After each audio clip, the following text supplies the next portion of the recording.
قرآن حکیم نے بھی سورہ آل عمران کے آخری رکوع میں ذکر کو سب سے پہلے اور سب سے اہم عامل کی حیثیت سے شمار کیا ہے۔ چنانچہ اس کی پہلی آیت جو ہے سورہ آل عمران کے آخری رکوع کی، اس میں تو وہی مضمون جو میں بیان کر چکا وہ آیا ہے، ان فی خلق السماوات والارض واختلاف اللیل والنہار لآیات لأولی الالباب، یقیناً آسمانوں اور زمین کی تخلیق میں اور دن اور رات کے الٹ پھیر میں نشانیاں ہیں ہوش مندوں کے لیے۔ ان کے ذریعے سے انسانی شعور کے اندر وہ معرفت رب اجاگر ہوگی۔ وہ پہلا مرحلہ اس نے طے کر لیا، وہ ڈورمنٹ معرفت اب ایکٹیویٹ ہو گئی۔ اب مزید فکر کا مرحلہ ہے جو اگلی آیت میں آیا ہے، الذین یذکرون اللہ قیاما وقعودا وعلی جنوبہم ویتفکرون فی خلق السماوات والارض ربنا ما خلقت ھذا باطلا سبحانک فقنا عذاب النار۔ یعنی تفکر جو ہے ویتفکرون فی خلق السماوات والارض، وہ تفکر کرتے ہیں، غور و فکر کرتے ہیں آسمان اور زمین کی تخلیق میں، لیکن اس تفکر کے ساتھ لازماً ذکر، اور ذکر مدام، ذکر بھی وہ کہ جو مستقل ہو، ہر حالت میں ہو۔ الذین یذکرون اللہ قیاما وقعودا وعلی جنوبہم، وہ لوگ کہ جو اللہ کو یاد رکھتے ہیں، اللہ کا ذکر کرتے ہیں، کھڑے ہوئے بھی، بیٹھے ہوئے بھی، اور اپنے پہلوؤں کے بل یعنی لیٹے ہوئے بھی۔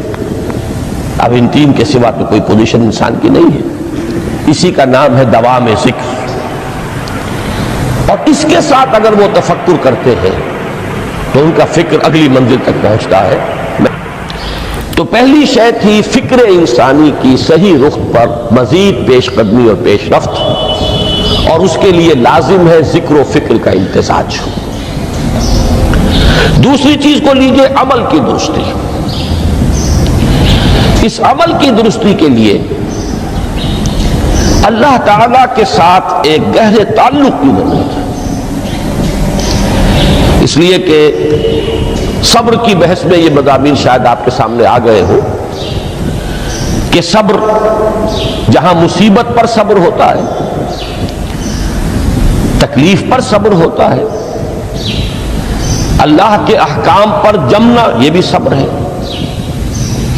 نفس کی خواہشات کی باغ کو تھام کر رکھنا، کھینچ کر رکھنا یہ بھی صبر ہے، اور استقامت کسی شے پر قائم رہنا یہ بھی صبر ہے۔ تو عمل صحیح پر استقامت کے لیے وَاصْبِرْ وَمَا صَبْرُكَ إِلَّا بِاللَّهِ، اس صبر کی سب سے اہم جو بنیاد ہے، اس کا جو سب سے بڑا ذریعہ ہے، اس کا جو سب سے بڑا سہارا ہے، وَمَا صَبْرُكَ إِلَّا بِاللَّهِ، اس کے لیے ضرورت ہے ایک گہرے تعلق کی کہ اللہ کے ساتھ ایک ایسا تعلق برقرار رہے جو نہ صرف گہرا ہو بلکہ دائم و قائم، مسلسل۔ ذرا ظہول ہوگا، تعلق مع اللہ میں ذرا کمی آئے گی، شیطان کا وار کاری ہو جائے گا۔ اسی کو حضور نے حدیث میں یوں تعبیر کیا ہے تمثیلاً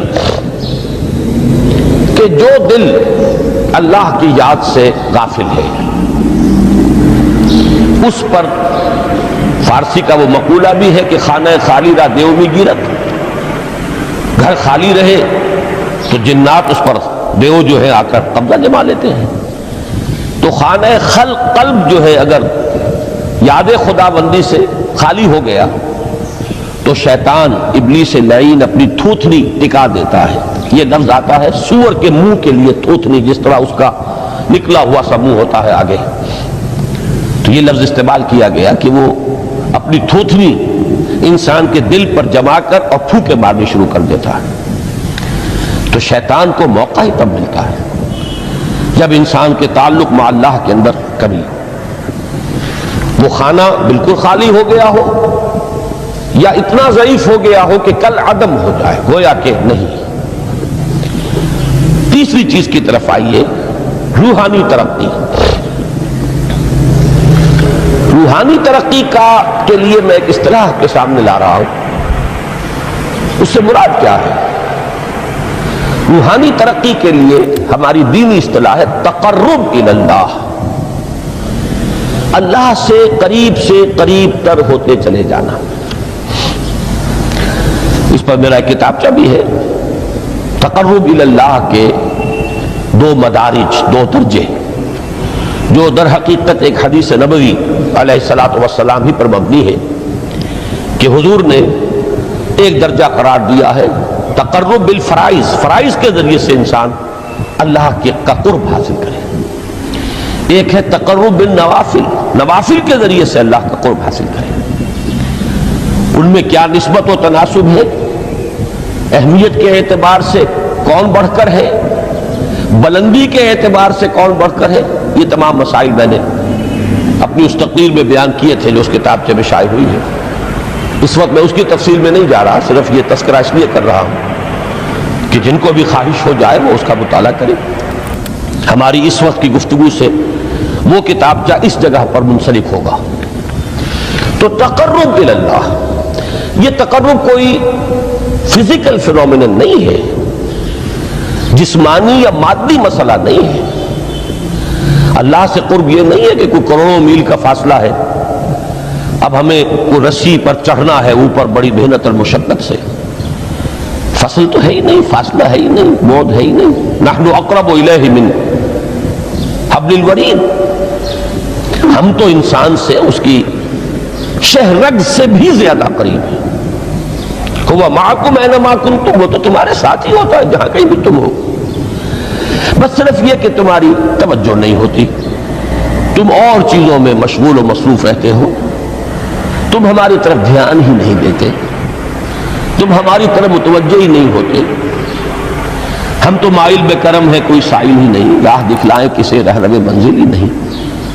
انسان جب متوجہ ہو جاتا ہے اور بڑھتا ہے، آگے پیش قدمی کرتا ہے روحانی اعتبار سے، تو یہ ہے در حقیقت تقرب الی اللہ. اور اسی کو ہم کہیں گے روحانی ترقی.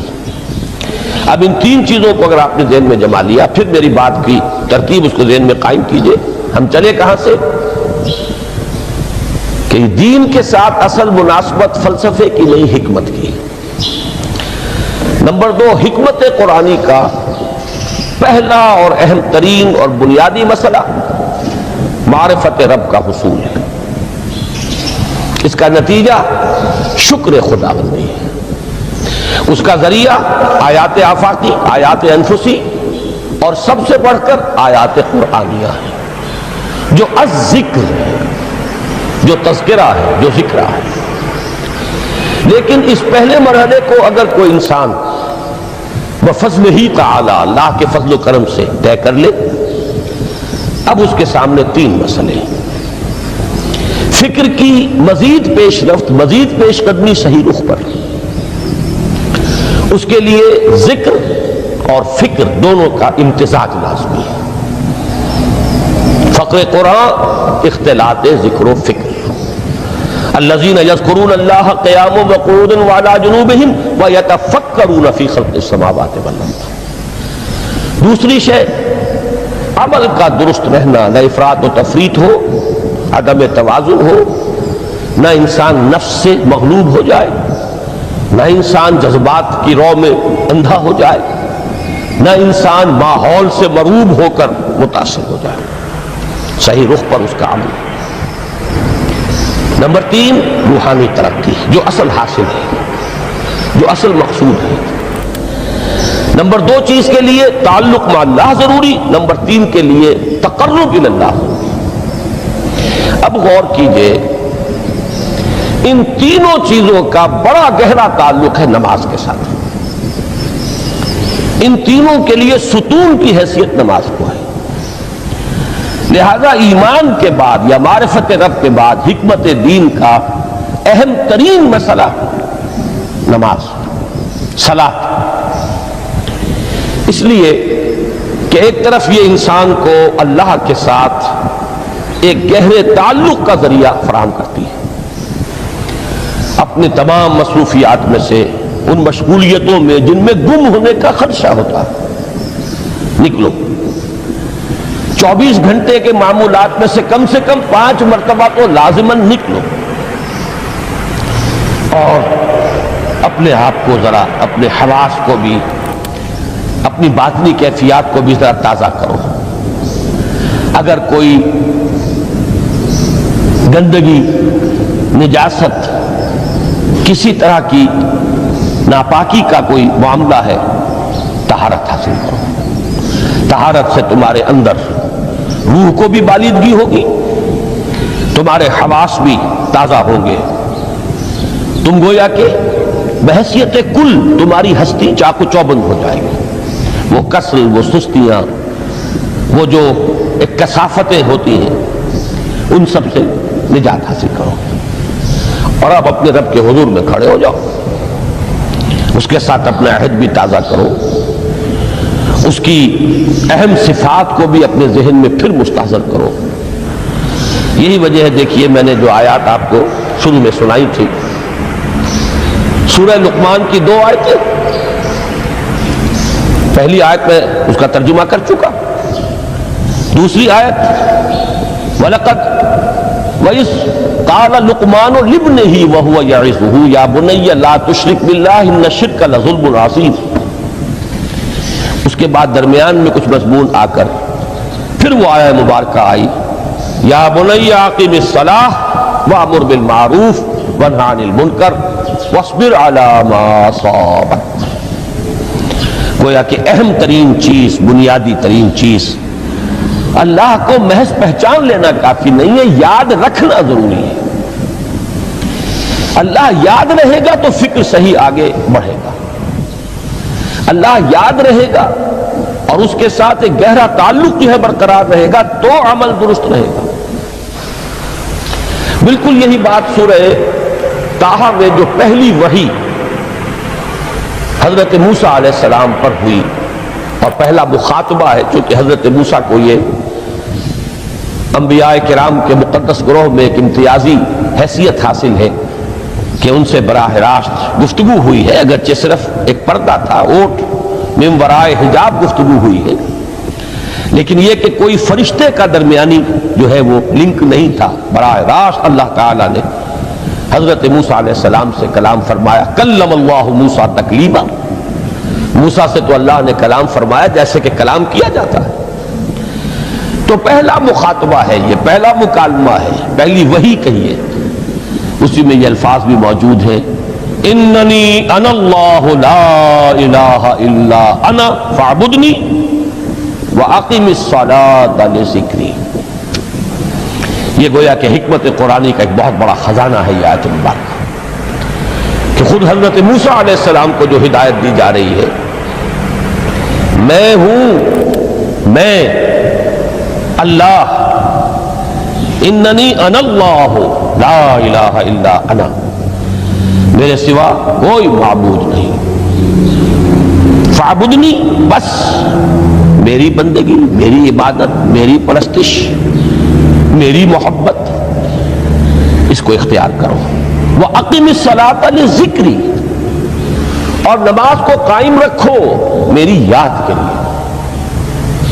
بلکہ اسی سلسلہ کلام میں آگے چل کر سورہ طٰہٰ میں آتا ہے، کافی گفت و شنید کے بعد جب حضرت موسیٰ نے کچھ معذرت بھی کی، کچھ دعائیں بھی کی، اللہ نے ایک دعا قبول بھی کی کہ ان کے بھائی کو بھی شریک کر دیا، حضرت ہارون کو بھی۔ اس کے بعد پھر جب فرمایا کہ اب جاؤ فرعون کی طرف، تو اس میں فرمایا وَلَا تَنِيَا فِي ذِكْرِي، اور دیکھنا یہ جو عظیم مشن تمہارے کندھے پر آ گیا ہے، بڑا بھاری اور کٹھن ایک فرض ہے جو تم پر عائد ہو گیا ہے، اس کے لیے سب سے بڑی تمہارے پاس جو قوت کا ذریعہ ہے وہ نماز ہے۔ اقیم فلا تنیا عن ذکری، میری یاد میں کبھی غفلت نہ کرنا، اس میں کبھی کوئی کمی نہ آنے دینا۔ جیسا کہ میں نے عرض کیا تھا کہ جیسے ہی وہ تعلق جو ہے کمزور پڑتا ہے یا منقطع ہو جائے معاذ اللہ، تو پھر انسان گویا کہ شیطان کے لیے ایک لقمہ تر بن جاتا ہے۔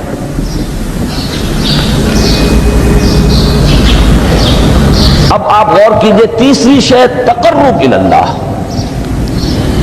اس کے حوالے سے بھی جو فرائض اور نوافل کی بات ہے اس کو اس وقت ذہن سے نکال کر یہ سمجھیے کہ اس میں نماز کا کیا مقام ہے، اس لیے کہ نماز فرض بھی ہے، نماز نفل بھی ہے، وہ تو ان دونوں میں شریک ہو جائے گی۔ اب اس کو لفظ صلاۃ کے حوالے سے آپ ان دونوں چیزوں کو سمجھیے۔ صاد لام واو یا یہ چونکہ حروف علت ایک دوسرے سے بدلتے رہتے ہیں، یہ جو مادہ ہے اس کی جو خالص لغوی اصل ہے، جو خالص عربی زبان میں اس کا بنیادی مفہوم ہے، وہ آگ جلانا یا آگ تاپنا یا آگ سینکنا، حرارت حاصل کرنا۔ لہذا بار بار آتا ہے جہنم کے ذکر میں اسلوہا، اب جلو اس میں، تاپو اس کو، یہ سینکے گی تمہیں۔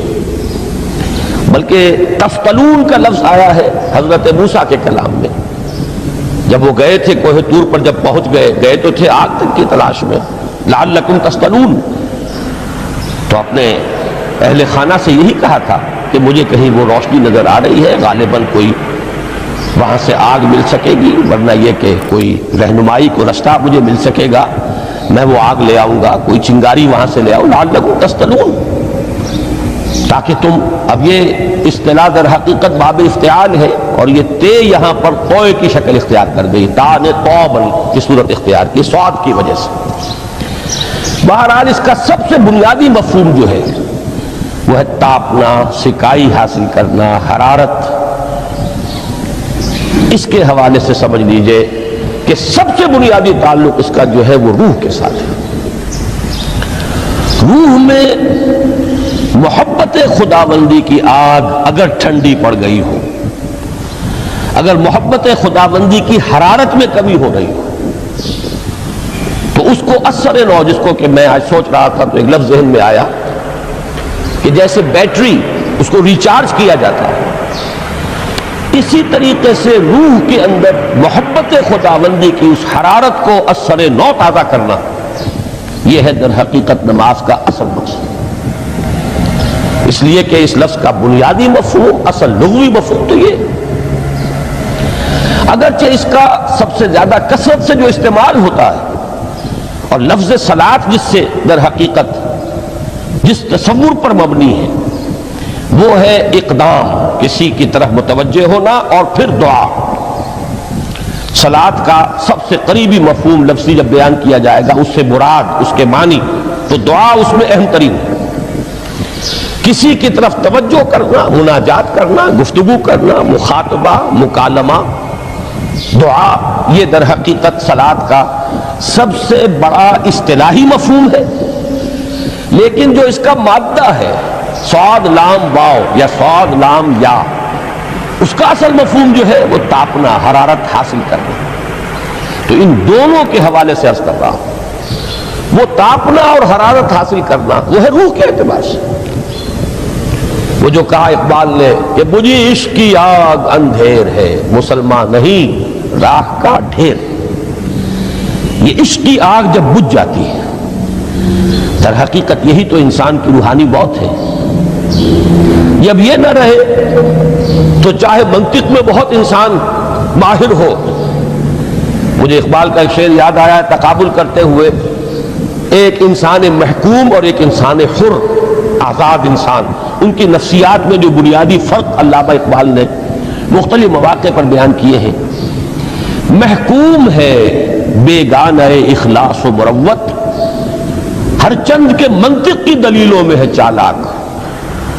تو منطق کی دلیلوں میں انسان چالاک ہو جائے اور وہ لغت ہائے حجازی کا وہ ایک خزانہ بن جائے، اسے تمام الفاظ کے معنی یاد ہو، وہ بڑے مسائل فقہ کے اسے ازبر ہو، جزیات، بے انتہا جزیات جو ہے وہ مستحضر ہو، فلسفے کے بڑے بڑے مسئلے اس نے حل کر لیے ہوں، لیکن اگر روح میں وہ اللہ کی محبت کی آگ نہیں ہے، وہ تپش نہیں ہے، مجھے عشق کی آگ اندھیر ہے، مسلمان نہیں راہ کا ڈھیر۔ اسی کے حوالے سے آج مجھے یاد آیا تھا کہ وہ جو بڑی سادہ سی ایک نظم ہے اللہ تعالیٰ سے دعا یا رب دل مسلم کو وہ زندہ تمنا دے، اس میں بھی جو الفاظ آئے ہیں جو روح کو گرما دے اور قلب کو تڑپا دے، یہ ہے اصل جو مقصود ہے نماز کا۔ اور یہی وہ چیز ہے جیسا کہ میں نے عرض کیا تھا کہ نگاہوں سے اوجھی، یہ پہلو سامنے ہے ہی نہیں، دوسرا پہلو سامنے ہے اور وہ بھی میرے نزدیک بہت اہم ہے، بہت بنیادی ہے، اس میں کوئی شک نہیں، لیکن یہ ہے بلند ترین منزل کہ تقرب الی اللہ، اس کے لیے در حقیقت یہ کس لیے درکار ہے؟ روح کے اندر عشق کی حرارت اور گرمی تازہ ہوتا ہے۔ بسا اوقات یہ اندر دب جاتی ہے، جیسے انگارہ ہوتا ہے آگ کا، اس کے اوپر خاک اور راکھ آ جاتی ہے، اندر کچھ ہوتی ہے، آگ دبی ہوئی سمجھ، آگ بجھی ہوئی نہ جان، اس دبی ہوئی آگ کو پھر ایک شعلہ بنانا، پھر اس کے اندر ایک حیات تازہ پیدا کرنا، یہ ہے نماز کا اہم ترین اور بلند ترین مقصد۔ لیکن اس کے ساتھ ہی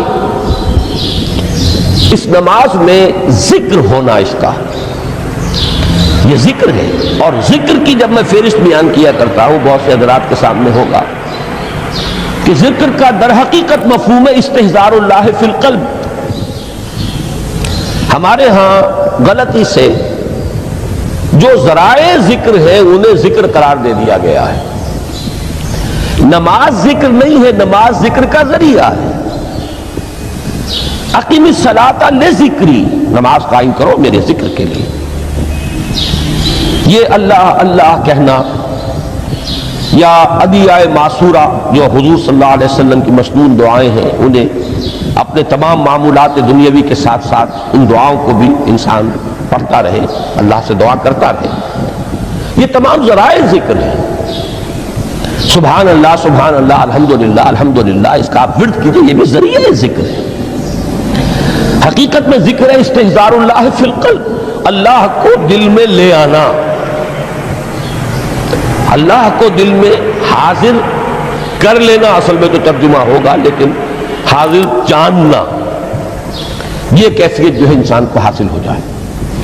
اب اس کے حوالے سے ذرا بات سمجھیے کہ ایک تو میں عرض کر چکا ہوں مجسم ذکر تو قرآن ہے، لہذا ذکر کی فہرست جب آپ کریں گے ذرائع ذکر تو ان میں سب سے پہلے قرآن آئے گا، اس لیے کہ وہ ہماری حکمت کے پہلے مسئلے کو حل کر رہا ہے، بنیادی مسئلہ، اہم ترین مسئلہ۔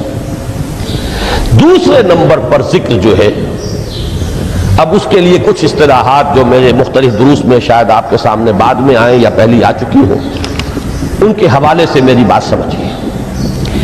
ایک ذکر غیابی ہے، تھرڈ پرسن میں، صیغہ غائب میں اللہ کی یاد کرنا، اللہ اکبر اللہ اکبر اللہ اکبر۔ اب یہ اللہ اکبر جو ہے یہ جملہ اسمیہ خبریہ ہے، ایک حقیقت کی تکرار آپ کر رہے ہیں، اللہ سب سے بڑا ہے، اللہ سب سے بڑا ہے، سبحان اللہ سبحان اللہ سبحان اللہ۔ یہ در حقیقت ذکر غیابی ہے کہ آپ اس میں مخاطب نہیں ہیں اللہ سے، ایک ذکر خطابی کہیں یا ذکر حضوری کہیں، جس میں مکالمہ ہوتا ہے، جس میں گفتگو ہوتی ہے۔ تو نماز در حقیقت ذکر حضوری اور ذکر خطابی کی بلند ترین شکل ہے۔ اس لیے میں نے عرض کیا تھا کہ نماز کے لفظ یا صلاۃ کے لفظ یہ اصطلاحی معنی جو اکثر و بیشتر کیے جاتے ہیں وہ ہے دعا، اور دعا میں ہوتا کیا ہے؟ مکالمہ ہے، مخاطب، اے اللہ، اے میرے رب، اے پروردگار۔ پھر یہ کہ اس میں اقدام اور کسی کی طرف متوجہ ہونا، یہی وجہ ہے کہ افتتاح صلاۃ، نماز کو شروع کرنے کے لیے ایک تو وہ الفاظ جو قرآن مجید میں آئے ہیں، انی وجہت وجہی للذی فطر السماوات والارض حنیفا وما انا من المشرکین، یہ ہے توجہ کا ارتکاز، بشرطے کہ یہ صرف الفاظ ہی نہ نکل رہے ہوں، واقعتاً یہ تعبیر ہو اس وقت کی انسان کی نفسیاتی کیفیت کی، کہ شعوری طور پر وہ فیصلہ کرتا ہے کہ اب میں منقطع ہو رہا ہوں، ہر چہار طرف سے اپنی توجہ کو ہٹا کر، ہر مسئلے سے اپنے آپ کو خالی و ذہن کر کے یعنی ظاہری اور باطنی دونوں اعتبار سے میں اپنی توجہ کا ارتکاز کر رہا ہوں اس ذات کی طرف جس نے آسمانوں اور زمین کو پیدا کیا، اور بالکل یکسو ہو کر رہا ہوں۔ انی وجہت وجہی للذی فطر السماوات والارض حنیفا وما انا من المشرکین۔ اور دوسری وہ جو دعا جس سے ہم افتتاح کرتے ہیں اپنی نماز کا، دیکھیں اس میں خطاب کا کس قدر اہتمام، وہاں سبحان اللہ نہیں ہے، سبحانک اللہم، پاک ہے تو اے رب ہمارے، وبحمدک وتبارک اسمک وتعالی جدک۔ اب آپ غور کر رہے ہیں، یہ ہے تخاطب، براہ راست مخاطب ہونا ہو رہی ہے۔ تو سب سے پہلی بات تو یہ ہوئی کہ ذکر کی ایک شکل ہے ذکر غیابی، دوسری ذکر حضوری، اور ذکر حضوری یا ذکر خطابی کی بلند ترین منزل، بلند ترین اس کا ذریعہ نماز۔ اس کو ایک پہلو سے اور سمجھ لیجئے، سورہ فاتحہ جب پھر ہم پڑھتے ہیں جسے الصلاۃ کہا گیا ہے، جو لب لباب ہے، خلاصہ ہے، اس میں پھر تدریجاً غیاب سے حضور کی طرف پیش قدمی ہوتی ہے۔ الحمدللہ رب العالمین الرحمن الرحیم مالک یوم الدین، یہ ذکر غیابی ہے، اس میں ابھی خطاب نہیں آیا، یہ وہی جملہ اسمیہ ہے۔ کل تعریف اس اللہ کے لیے ہے جو تمام جہانوں کا پروردگار ہے، مالک ہے، جو رحمان ہے، رحیم ہے، جزا و سزا کے دن کا مختار و مالک ہے۔ اب یہ غیاب سے حضور کی طرف، ایاک نعبد و ایاک نستعین اہدنا الصراط المستقیم، یہ ہے وہ۔ اب پہلے ایک معاہدہ ہے، ایک اقرار ہے، اعتراف ہے، وعدہ ہے، اور پھر دعا ہے، استدعا ہے کہ حضور نے فرمایا، یقول اللہ تعالی، اللہ یہ فرماتا ہے، اسی لیے اس کو حدیث قدسی کہیں گے، قسمت الصلاۃ بینی و بین عبدی نصفین، میں نے نماز کو اپنے اور اپنے بندے کے مابین آدھا آدھا تقسیم کر دیا۔ اب یہاں تک تو جملہ ہے اللہ کا، یہ ہے حدیث قدسی۔ اب آگے جو ہے نریشن اس کی جو ہے حضور صلی اللہ علیہ وسلم کی جانب سے ہے، یعنی خبر دے رہے ہیں اللہ کی طرف سے ہی۔ ویسے تو تمام احادیث ہی گویا کہ ہم سمجھتے ہیں انسپائرڈ تو اللہ کی طرف سے ہی، لیکن یہ کہ جہاں صراحت ہو کہ اللہ کہتا ہے وہ حدیث قدسی ہے۔ تو یقول اللہ تعالی قسمت الصلاۃ بینی و بین عبدی نصفین، یہاں تک تو حدیث قدسی ہے۔ اب دوسری عام حدیث ہے، اذا قال العبد الحمد للہ رب العالمین یقول اللہ تعالی حمدنی عبدی، جب بندہ کہتا ہے الحمدللہ رب العالمین، پروردگار کہتا ہے میرے بندے نے میری حمد کی۔ جب بندہ کہتا ہے الرحمن الرحیم، پروردگار فرماتا ہے ثنا علی عبدی، میرے بندے نے میری ثنا کی، بڑی تعریف کی۔ جب بندہ کہتا ہے مالک یوم الدین، اللہ فرماتا ہے مجدنی عبدی، میرے بندے نے میری بڑی بزرگی بیان کی ہے، تمجید کی ہے۔ پھر جب بندہ کہتا ہے ایاک نعبد و ایاک نستعین، اللہ فرماتا ہے ھذا ما بینی و بین عبدی ولعبدی ما سأل، یہ ہے میرے اور میرے بندے کے درمیان۔ یہ تو معاہدہ ہے نا، معاہدے میں تو دو فریق جکڑے جاتے ہیں، بند جاتے ہیں، یہ میرے اور میرے بندے کے درمیان ہے، اور میرے بندے نے جو طلب کیا میں نے دیا، اس لیے کہ اس میں طلب بھی تو ہے، ایاک نستعین، تیری مدد چاہتے ہیں، یہ طلب ہے، اسی کی شرح ہے جو اب آخری تین آیتیں ہیں۔ پروردگار ہم تیری مدد چاہتے ہیں، پروردگار ہم تیری ہی بندگی کرتے ہیں اور کریں گے، اور تیری ہی مدد چاہتے ہیں، چاہیں گے۔ اگر حال میں اس کا ترجمہ کریں گے زمانہ حال کے اعتبار سے، اس لیے کہ فعل مضارع میں تو دونوں موجود ہیں، شامل ہیں، تو یہ ایک اعتراف ہے، اظہار حال ہے۔ اللہ کرے کہ وہ واقعتاً صحیح اظہار حال ہو، ہم واقعی اللہ کی بندگی کرتے ہوئے یہ کہیں کہ ایاک نعبد، ورنہ اگر ہماری اصل صورتحال سے وہ مطابقت نہ رکھتا ہو تو پھر تو ایک طرح کا جھوٹ ہو جائے گا، غلط بیانی ہو جائے گی۔ ایاک نعبد، تیری ہی بندگی کرتے ہیں، اور مستقبل میں کیجئے، کریں گے، یہ ہے عہد، تیری ہی مدد چاہتے ہیں، تجھی سے مدد طلب کرتے، تجھی سے مدد چاہتے رہیں گے۔ اس کے لیے فرمایا وَلِعَبْدِي مَا سَأَلَ، اور پھر اس کے بعد وہ استدعا ہے اهْدِنَا الصِّرَاطَ الْمُسْتَقِيمَ صِرَاطَ الَّذِينَ أَنْعَمْتَ عَلَيْهِمْ غَيْرِ الْمَغْضُوبِ عَلَيْهِمْ وَلَا الضَّالِّينَ۔ اس حدیث میں اس کو ایک ہی جملے کو لیا گیا ہے، ایک ہی جملے کی حیثیت سے۔ جب بندہ یہ کہتا ہے تو اللہ فرماتا ہے هَذَا لِعَبْدِي وَلِعَبْدِي مَا سَأَلَ، یہ خالص میرے بندے کے لیے ہے، اس بندے نے ایک درخواست پیش کی ہے اور میں نے گرانٹ کی، وہ اپلیکیشن، وہ ریکویسٹ گرانٹڈ ہم نے دے دی، وَلِعَبْدِي مَا سَأَلَ۔ یہ ہے اس کی تاثیر کا عالم، بشرطے کے معاملہ وہ شعور کے ساتھ، بشرطے کے مطابقت ہو ظاہر اور باطن کی، بشرطے کے مطابقت ہو قول اور فعل کی، تو اس کا اتنا اونچا مقام ہے کہ ایک ایک جملہ ادھر ادا ہوا، ادھر اللہ کی طرف سے ریسپانس مل رہی ہے۔ افلاک سے آتا ہے نالوں کا جواب، آخر اٹھتے ہیں حجاب، آخر